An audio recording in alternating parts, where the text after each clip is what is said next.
Tydens hierdie episode van Alle Dinge Groenkloof ondersoek ons die dikwels emosionele en onseker reis wat volg na 'n diagnose van demensie. Aangebied deur Charles Collins, versorgingsbestuurder van Groenkloof Bejaardesorg. Ons verwelkom as gas vir hierdie gesprek Adrie Swiegers, gekwalifiseerde maatskaplike werker met praktiese en persoonlike betrokkenheid by die persone en families wat uitdagings van dementieversorging in die gesig staar. Die gesprek het 'n doel om families, versorgers en ouer persone te begelei deur die werklikhede van aanpassing na diagnose, nie net medies nie, maar ook emosioneel, verhoudingsgewys, sosiaal en veral prakties. Ons deel ook meer inligting oor 'n werkswinkel wat einde Mei in George gehou word met 'n soortgelyke fokus. Lekker luister.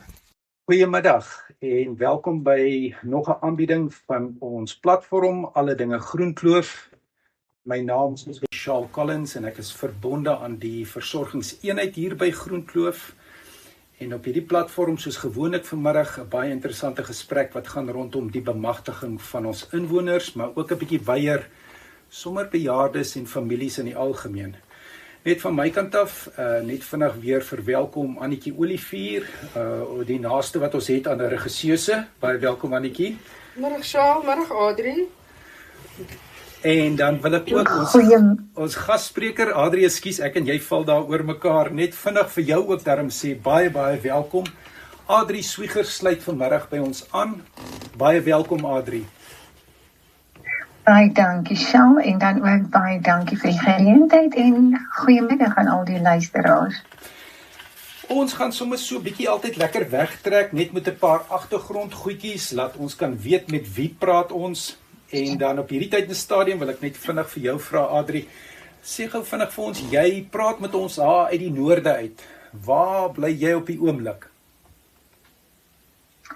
Goed, net so 'n bietjie agtergrond. Op hierdie stadium is ek in Mpumalanga, in 'n pragtige dorpie Witrifuur hier in die Laagveld, en ons kry ongelooflik baie warm, so ek dink julle moet baie jaloers raak, en ek raak weer jaloers aan julle ewige koue en koeltes en reën daarso.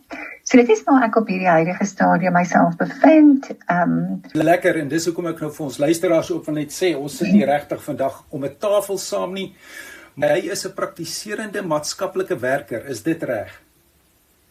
Dit is heeltemal korrek, ja, in privaat praktyk, dit is reg, ja.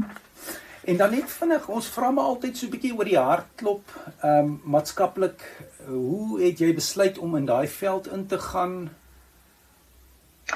So, weet jy, interessant genoeg, ek is gebore Kaapenaar, maar ek is getoe in Namibië, daardie jare in Suidwes-Afrika. En my ouers was baie betrokke by die NG Kerk, waar hulle onder andere ouderling was my pa, en my ma was baie betrokke by soos gemeenskapwerk, en dan het ons baie goedjies by mekaar gemaak vir minder bevoorregte mense, en ek dink daar het my regtig gevoel en my betrokkenheid by mense en hulle hartseer en swaar kry, het ek regtig maar betrokke geraak daar. Ons het baie kontak gehad ook met spesifieke predikante van Lutheran en aan huis gekuier en dan maar gehoor wat al die probleme buitekant is, en ek dink ek het maar net so opgegroei. Ja, dis baie interessant. Gesels maar? Net so vinnige vraagie. Nee, wel, as ek na jou luister, dan is dit eintlik 'n goeie vormingsarea, want jou betrokkenheid, ons gesels vanmiddag oor die fokusarea oor 'n diagnose wat te doen het met demensie. Nou as ek na jou luister en jy praat oor uitdagings van die lewe, dan klink dit vir my asof jy hierdie dan ook op 'n baie besondere manier ervaar het as 'n tipe van 'n roeping vir jou om daarbey betrokke te raak. Is ek reg? Dit is 100% reg. So, weet jy wat gebeur? Ek dink nie hierdie tipe van werk is regtig 'n werk nie. Dit is 'n passie. En dis 'n roeping, en mense vra altyd vir my, hoe doen jy dit? Hoe kan jy met al hierdie goed deel, want dis alles negatief, maar dan moet ek ook sê, uit die aard van die saak, my ondervinding van jare terug, en die betrokkenheid by die kerke en my geloof, maak dit soveel makliker, en verstaan 'n mens baie beter, mense se moeilikhede daar buite, mense se uitdagings, en ek voel altyd op 'n stadium waar ek sielkunde gaan studeer het en die professore het vir my gesê ek mors my tyd want ek is nie 'n sielkundige nie. Ek sal altyd voel ek doen te min en hulle beveel aan ek moet maatskaplik studeer. So dit was nadat ek in die koöperatiewe wêreld was en ek kan nie vir een oomblik terugkyk en sê ek is jammer nie want dit is die heilige waarheid. Sielkunde is my baie klinies waar 'n mens met 'n pasiënt werk en dan is jy klaar en jy die berading gedoen wat maar meeste van die tyd gebeur, maar in ons geval as maatskaplike mense loop jy daardie ekstra 10 kilometer om te kyk, is die persone nou reg? Is die persone geholpe? Wat kan ek nog doen? En dan na die tyd, nadat 'n mens kennis gemaak het en in 'n gesprek was met spesifieke pasiënte en gemeenskappe, dan kom mense in die aand by die huis en dan dink jy, het ek regtig genoeg gedoen vandag? En dan dink jy die hele dag se aktiwiteit uitmekaar uit en vind dan, ja, maar ek kan nie meer doen as dit nie, ek sal nou opvolg. So, dit is vir my absoluut 'n passie wat ek uitleef, net om mense se lewe makliker te maak. Ja. Dis baie besonder om so na jou te luister, dit kom sommer van self. Ek het wel 'n vraag in terme van hoe ons baie gekry het, ek kan miskien net vir die luisteraar sê, ek het 'n kopie gekry van die werkswinkel wat jy beoog om by Bergse gemeente hier in ons geleedere aan te bied. En ek was dadelik opgewonde want ek weet dat demensie in ons tyd is vir baie mense 'n realiteit, maar ook 'n enorme uitdaging. Nou wil jy vir ons so 'n bietjie agtergrond gee in terme van die werkswinkel en jou betrokkenheid, dit wat jy bietjie hier kom aanbied. Vertel ons bietjie van die raakvlak wat jy het met demensie en bystand vir persone wat deur so 'n uitdaging gaan. Goed. Weet jy, vir my is dit 'n geweldige bekommernis, want ek is geregistreer by ek gaan nou Engels dit uitdruk, by die US Foundation Alzheimer's in die United States, ekskuus vir daardie Engelse term. Dit het eintlik begin so 'n paar jaar terug in Namibië waar ek kontak gemaak het met Barry Holzhausen. Hy was die stigter van IDN. Nou IDN is Alzheimer's dementia in Namibië. Ek het betrokke geraak op die Universiteit van Namibië om met my nagraadse studies te begin, spesifiek gekonsentreer op demensie.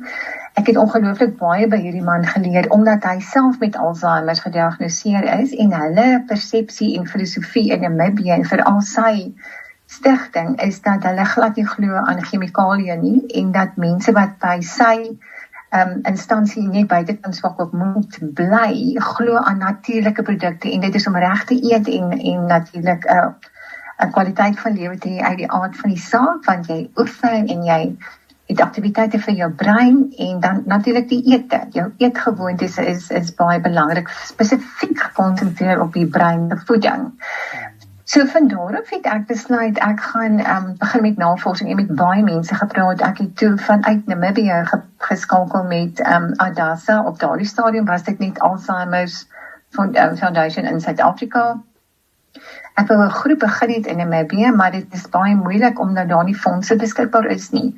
So op daardie manier het ek toe al hoe meer begin lees en al hoe meer navorsing gedoen. En dit het nie eenvoudig by my vasgesteek. So ek het uitgegaan om met dokters te praat, neuroloë te praat, gemeenskappe te nader, met mense te gesels. Ek het net eenvoudig nie opgaan nie. Toe het ek begin met opleiding, enige faset rondom demensie en tipes demensie wat 'n mens kry. So mense is geneig om die term om te ruil en sê, maar ek het Alzheimer's en mens kry tipes Alzheimer's, wat nie so is nie. Die term demensie is die oorhoofse terminologie wat gebruik word om te verwys na verskillende tipes demensie, soos Alzheimer's, vaskulêre demensie en jy kry Lewy bodies en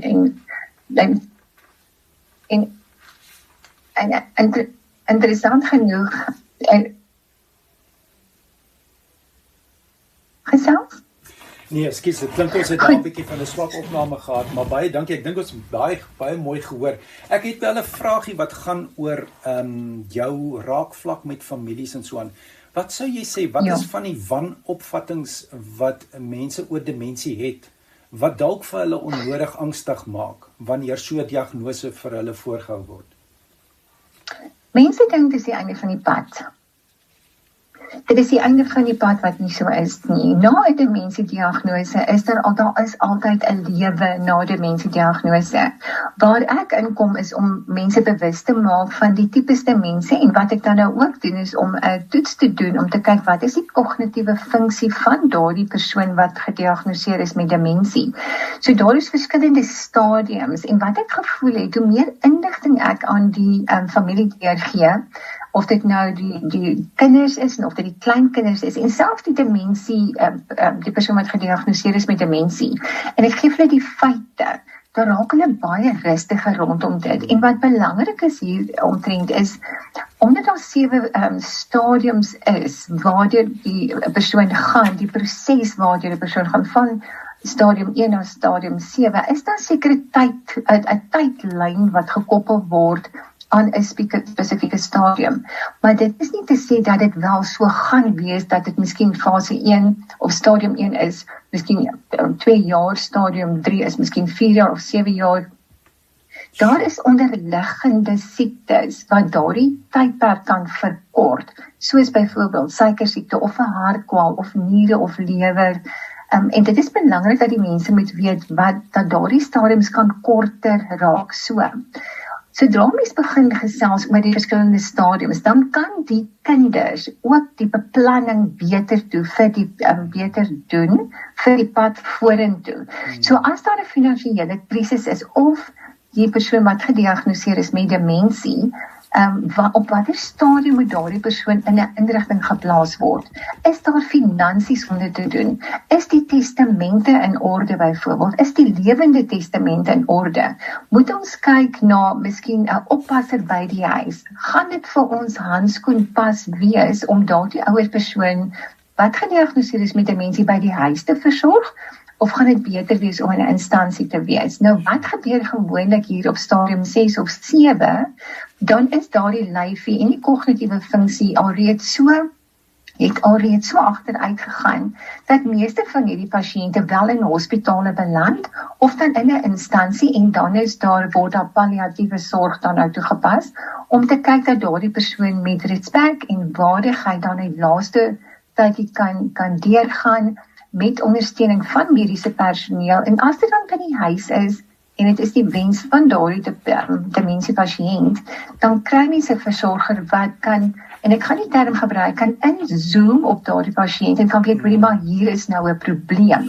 En hulle kan dit onmiddellik adresseer. So mens moet so gefokus wees op hierdie tipe van pasiënte, en ek wil nie etiket om die mense se nekke sit nie, so die mense moet my asseblief nie verkeerd verstaan nie. Maar dit is belangrik dat die familie moet ingelig wees oor wat die demensie werklik is, wat om te verwag, die termyn wat gekoppel word aan sekere stadiums van die tipe demensie waarmee die persoon gediagnoseer word, en natuurlik is dit belangrik om by 'n psigiater uit te kom, sodat 'n mens kan kyk watter gedeelte van die brein is geaffekteer deur 'n skandering te doen.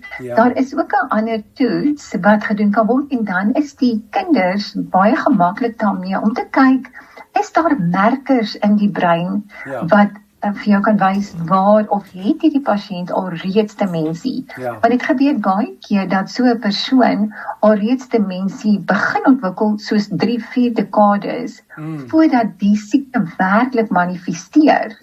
En dan met hierdie bloedtoets wat gedoen kan word, wys dit vir jou duidelik daar is merkers, dan kan daar baie duidelik gewerk word om die pasiënt gemaklik te maak en die beplanning te doen vir die pad vorentoe. En as jy mooi kan onthou met COVID byvoorbeeld, ons almal was in 'n toestand, want ons het nie geweet wat werklik aan die gang is nie. En ek myself het my in die posisie gevind waar ek baie angstig geraak het, want ek dra nie kennis van hierdie geweldige COVID situasie waarin ons was nie. En toe het ek begin oplees en ek het besef, maar vir ons is dit vreemd, want sodra jy die feite onder die knie het, en dis dieselfde met demensie, dan raak jy rustig. Ja. Jy weet, om nie gespanne te raak nie. Ja, ek dink wat jy nou verwys, wat onmiddellik by my opkom is, beplanning, jy weet, is eerder dat mens doelbewus almal saam beplan. Jy praat van families, Maar ek dink as ek na jou luister, dan is 'n ander fasette. Jy het nou vinnig verwys na byvoorbeeld daar's 'n tipe van 'n regsbesluite wat geneem moet word saam met die familie, maar dit is amper asof jy so sorgspan amper rondom die persoon wil posisioneer. Is dit, verstaan ek dit reg? So ander woorde, relatief vroeg wil 'n ou die rolspelers identifiseer en dan maar vir elke persoon dalk probeer verduidelik, jy weet, tot 'n minder of meerdere mate, wat is daar die rol wat hulle binne hierdie versorgingsspan gaan speel. Verstaan ek dit reg, Adri? Dit is absoluut so, want in die eerste plek, die pasiënt wat gediagnoseer is met demensie, weet self nie wat daar aangaan nie. En baie van die dementiepasiënte sal vir my sê, maar ek is 'n onderwyseres, ek is 'n advokaat, ek is 'n prokureur, dit kan nie met my gebeur nie. Maar dit gebeur. Demensie kies nie vir wie hy wil laat siek maak nie. So, van die begin af, heel eerste is om daardie pasiënt aan hom te verduidelik presies wat met die brein gebeur. Wat gaan verder vorentoe gebeur. En dan moet die kinders ook ingelig word, want met hierdie siekte moet 'n mens ongelooflik baie geduld hê. En baie mense het nie die geduld nie en jy moet verstaan. Jy moet weet hoe om te kan kommunikeer met hierdie pasiënt. Hulle self weet nie wat gaan aan nie. Hoe kan die kinders verstaan? Hulle raak verskriklik gefrustreerd. Dan moet daar mense wees om daardie ondersteuning te gee.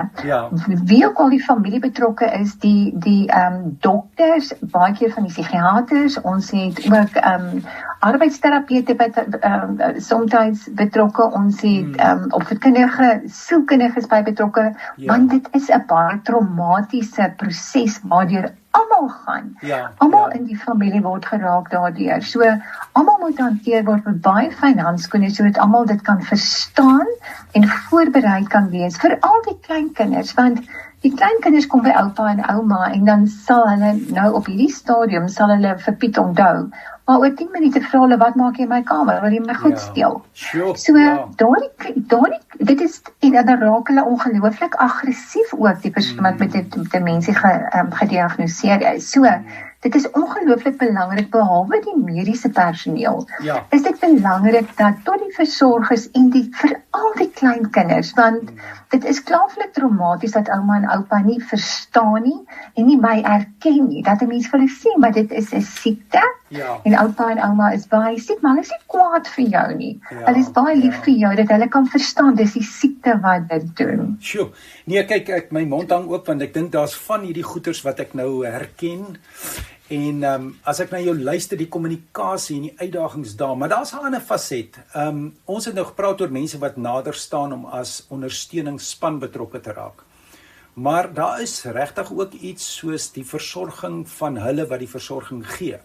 Ek dink byvoorbeeld aan uitbranding. Jy weet, as jy nou begin dink, wat is die tekens van persone wat geroep word of wat moet bystand gee? Jou ervaring, hoe is dit 'n realiteit? Uitbranding vir die persone wat naby so 'n persoon moet staan?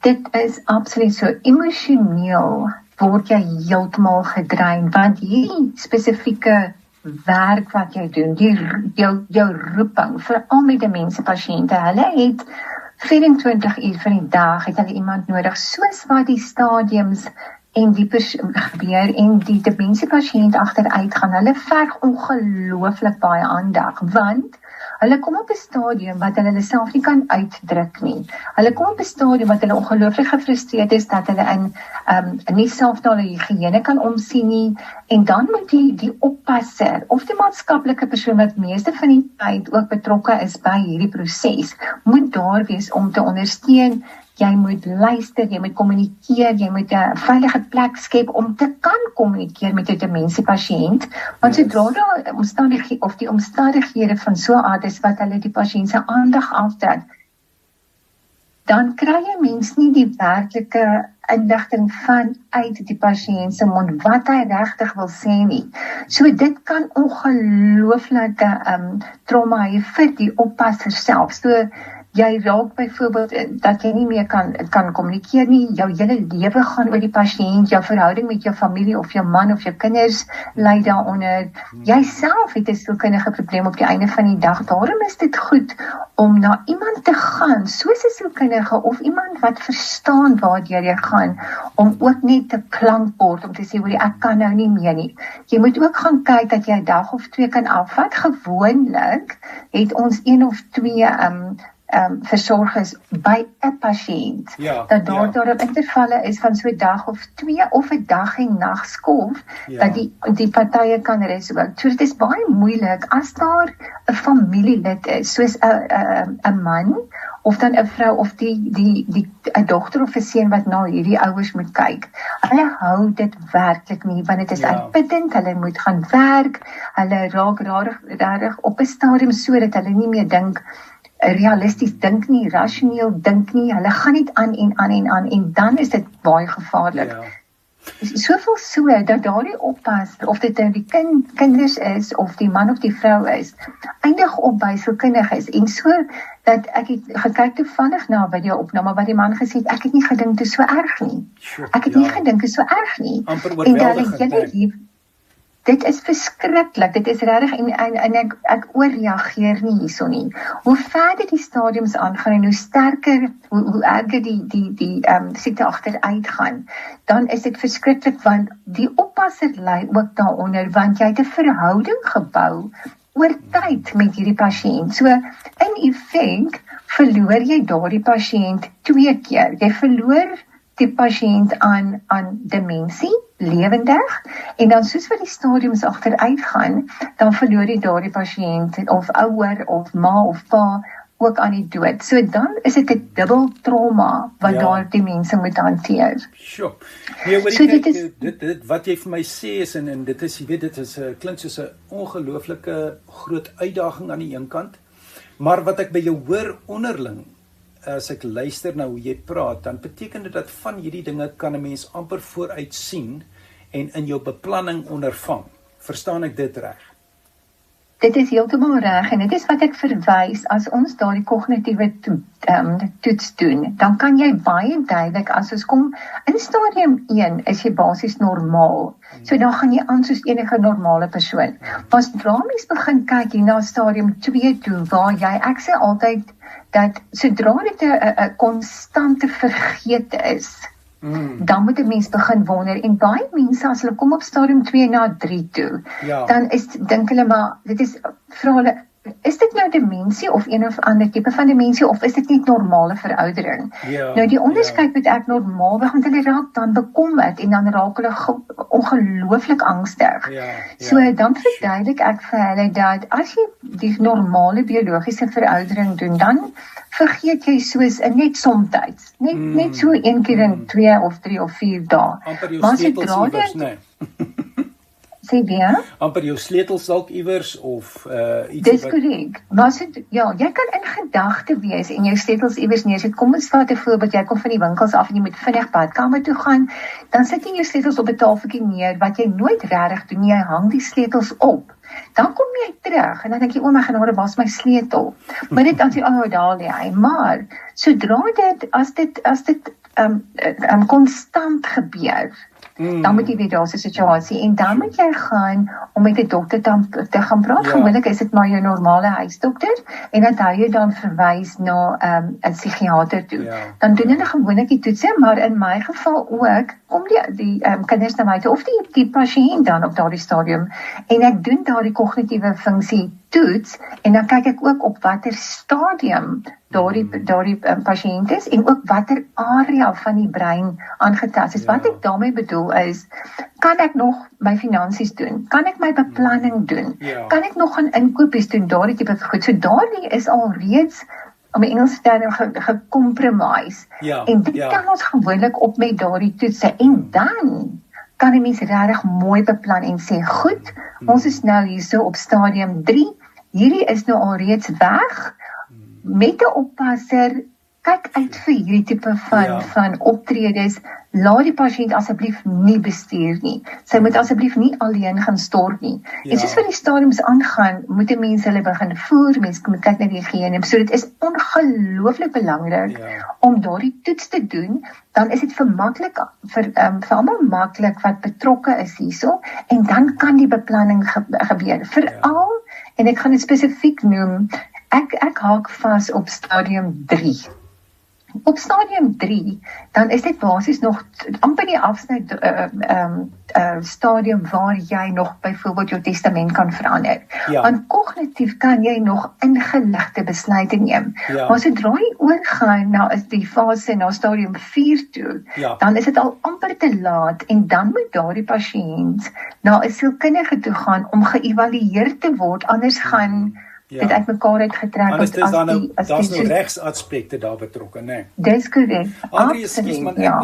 Ons moet so 'n bietjie einde se kant toe staan, maar ek wil baie graag net voor ons vir mekaar finaal groet, net vir mense sê, Saterdag 30 Mei om 9:00 by Bergse gemeente hier in George, kan julle vir Adri verder kom luister. Adri, baie dankie. Ek sit vir julle en ek is ek is verstom oor alles wat jy so vinnig op jou vingerpunte met ons kan deel. Ek het groot waardering daarvoor. Ek wil vir jou vra, as jy vir mense net so gedagte moet laat, jou werkswinkel, wat is dit wat hulle kan verwag as hulle Saterdag 30 Mei 9:00 kom aansluit? Wat is dit wat jy op die tafel sit tydens daai werkswinkel? Ek gaan vir die persone wat dit gaan bywoon presies verduidelik wat gebeur met die brein sodra daar demensie plaasvind of gediagnoseer is, en dit gaan 'n fisiese aktiwiteit wees dat hulle mooi kan verstaan. Ek gaan vir hulle ook wys op watter stadiums hulle besluite moet neem. Ek gaan ook vir hulle verduidelik die regsaspekte en wie se verantwoordelikheid dit eintlik is om te kyk na dementiepasiënte. En dan gaan ek natuurlik ook oor jou testamente en die lewende testament en die kommunikasie met die persoon wat gediagnoseer is en die deernis waarmee mens hoe mens met daardie pasiënte gaan handel. En dan natuurlik met waardigheid en respek dat daardie persoon is nog nie weg nie. Daardie persoon laat daardie persoon toe dit wat hy nog kan doen.